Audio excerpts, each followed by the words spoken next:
Hello, welcome to Keg That's YouTube channel. I'm really excited today because I've got a brand new toy to play around with. I have the Keg King Chubby Fermenter. It's a pressure fermenter. It's made of PET plastic and it can take up to, what does it say? 35 psi or 2.4 bar. Now you might be wondering, why is that so great?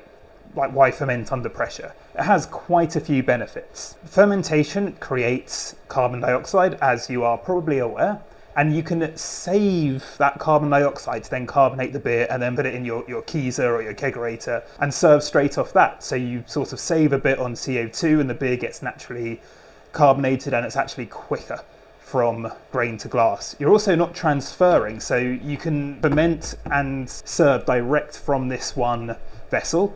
And that's really good because there's no transferring, so there's less risk of oxidation and the beer tastes way fresher.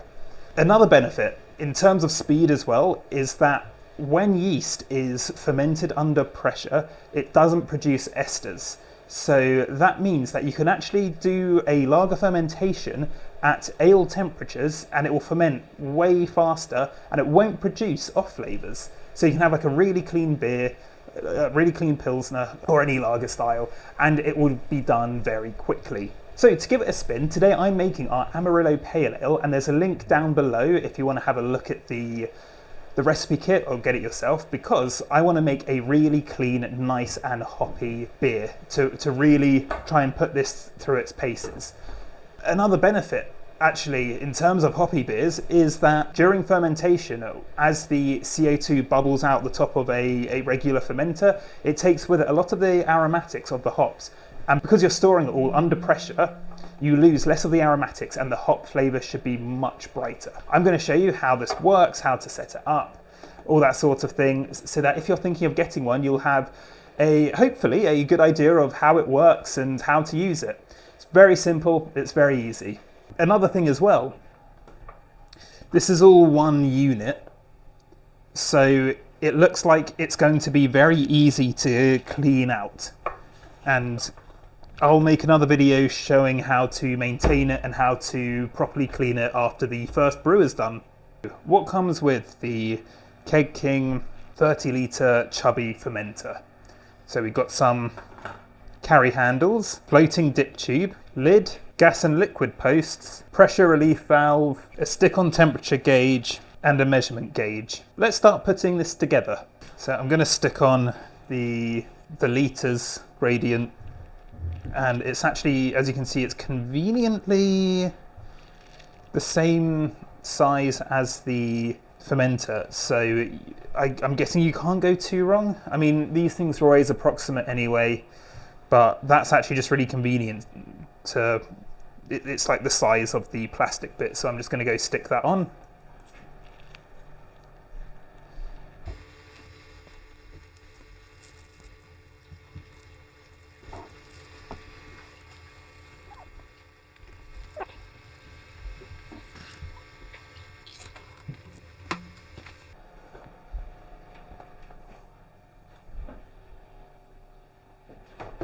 So there, let's see.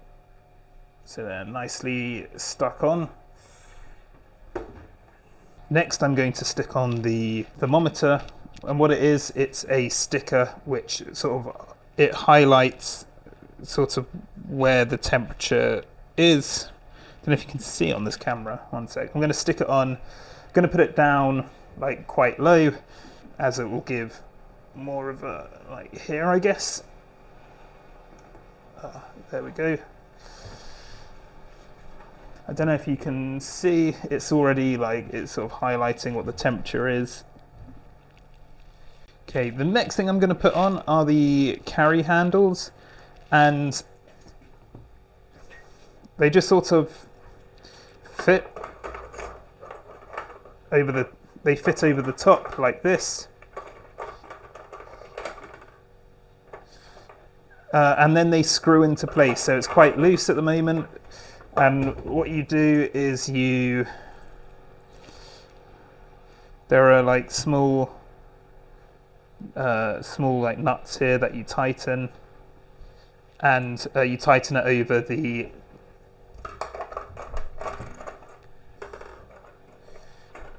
neck. Okay, something I didn't actually realise is that that's an Allen key right there, so it's actually pretty simple to tighten up.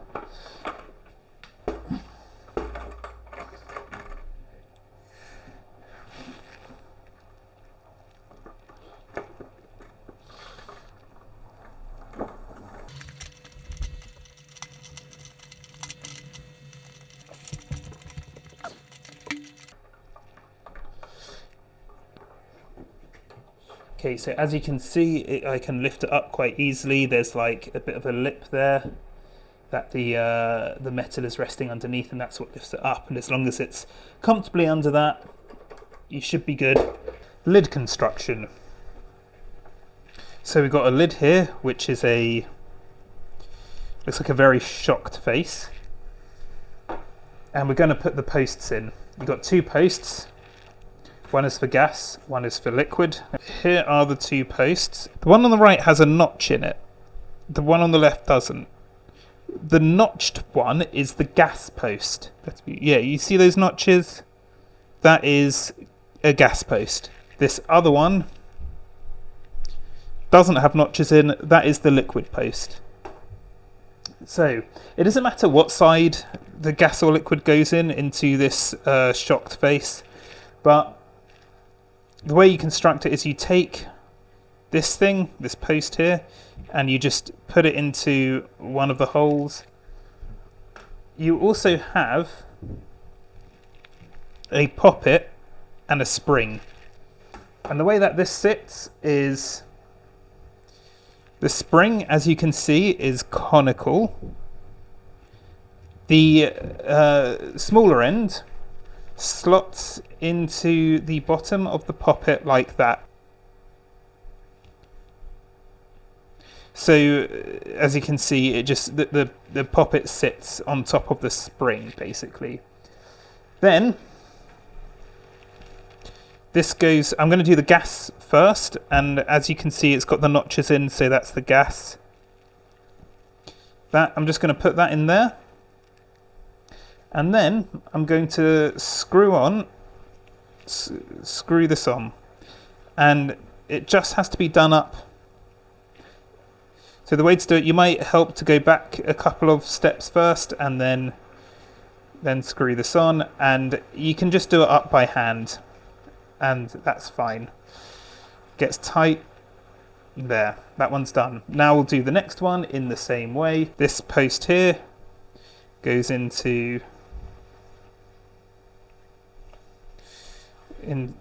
goes in like that.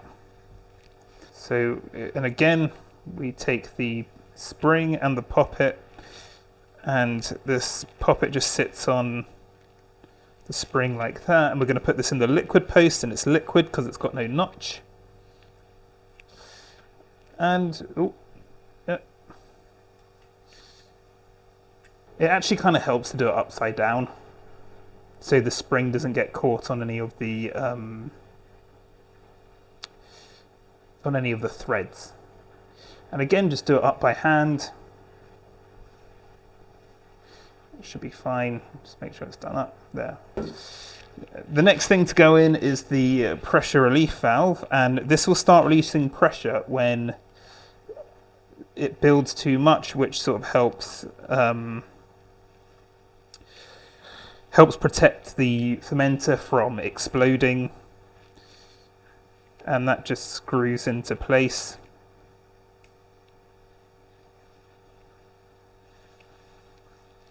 There we go, and as you can see, it's nicely done.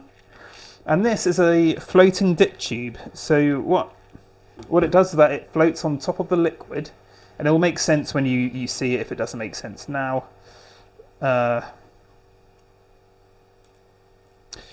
This ball floats on top of the liquid, and this goes in here. The tube goes onto the silver thing, so it goes like that, and just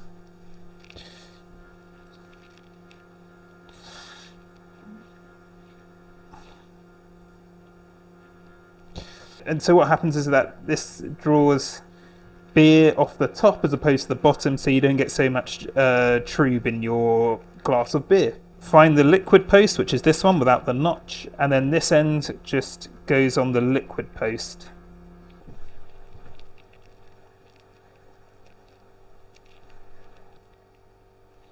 So there we go.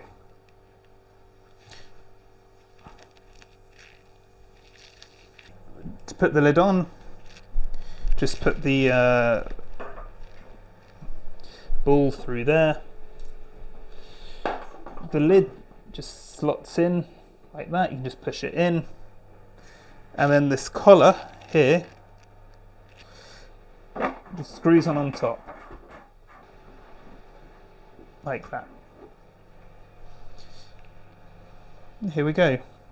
If you wanted to use this as a keg, you could transfer the beer straight in through the liquid post, but we're going to fill it from the kettle today. The beer is just cooling down and I need to sanitize this now. And something you can do is fill it with sanitizer, shake it around, and then put gas in to pump it through the dip tube. But I don't really have a way of doing that. All my taps are in use at the moment. I'm actually going to install a new tap just for this. So I'm just going to do it the old-fashioned way. I'm going to take this off.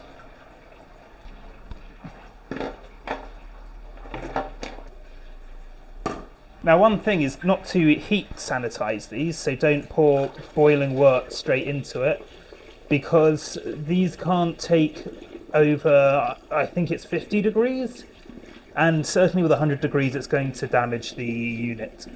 I've made up a new bucket of Chem-San and I'm going to pour this in.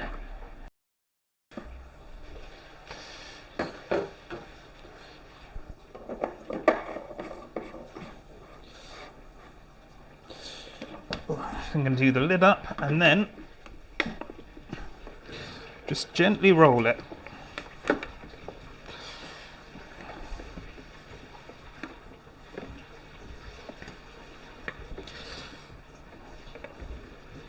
And the dip tube inside is getting nice and sanitized, and so is all the surfaces of the fermenter. I am being gentle because I don't want to knock anything. To make sure the lid gets sanitized.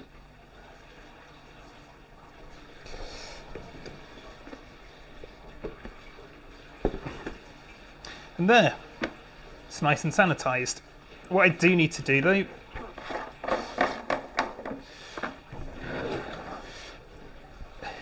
so I've got my bucket of sanitizer here, and I'm going to put the lid, just drop it back in, drop that in, pour this in and get the dip tube out at the same time.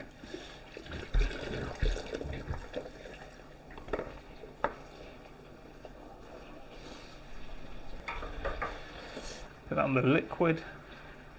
Ooh.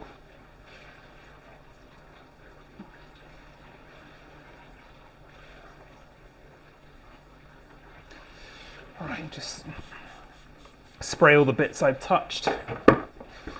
There.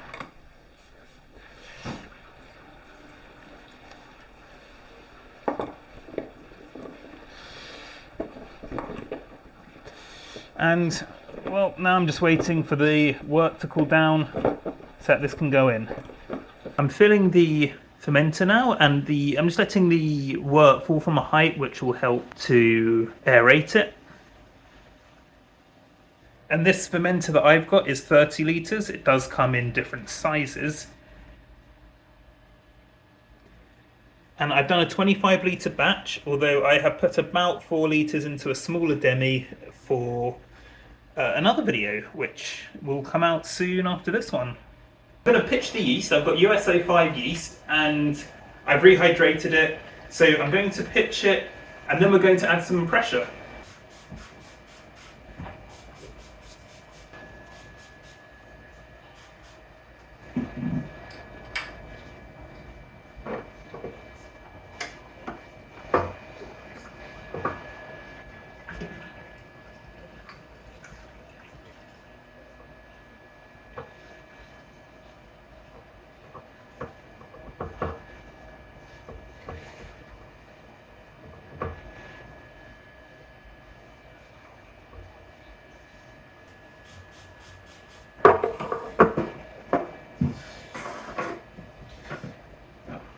Make sure it's done up tight.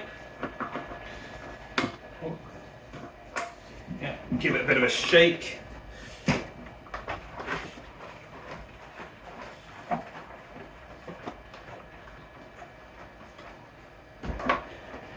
Right, now the next stage. The one last thing you're going to need is a spunding valve. And what a spunding valve does is it controls how pressurized the fermenter is. So this basically lets out gas when it gets to a certain pressure. And it doesn't come with the fermenter, but without it you can still use it as a keg. So I would recommend getting one of these if you want to use it as a pressure fermenter. And I'm going to set this, so this is something I already had, and now I'm going to show you how to set it to the right pressure. So we're now on my keezer, and what I'm going to do is I'm going to put carbon dioxide into pressure fermenter. So I'm just taking a gas from one of my current kegs and I'm going to put it on the gas in. Sorry, I forgot the important thing, which is setting the right pressure. So what I'm going to do is I'm going to close my CO2. On my regulator, all the taps are closed apart from the one I'm using. So what I want to do is also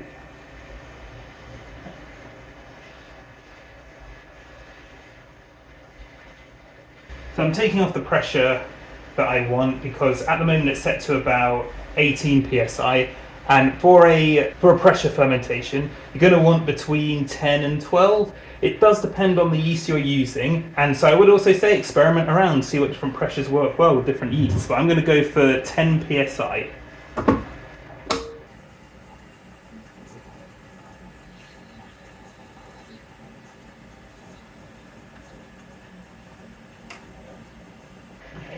So it's on 10 psi, and then to double check I'm just going to put this on the gas post.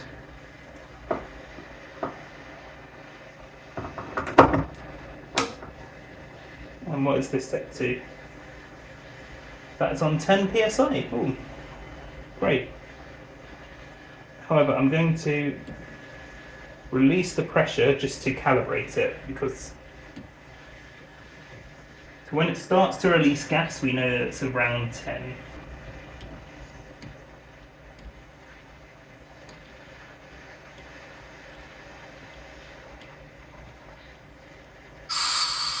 There we go. So there. This is set to 10 psi. So just to recap, set your regulator on your keg to 10 psi, gas in on the fermenter. Then once it's filled with gas, take it off. Then put your spunding valve on and set it to 10 psi. And now we let it ferment. We are a few days in now, and as you can see it's fermenting away nicely. But what I'm going to do, I'm going to end the video here as it's already about 20 minutes long. So I will create a second video to show how I connected this up to the gas and to do a tasting of it. And so I look forward to seeing you soon.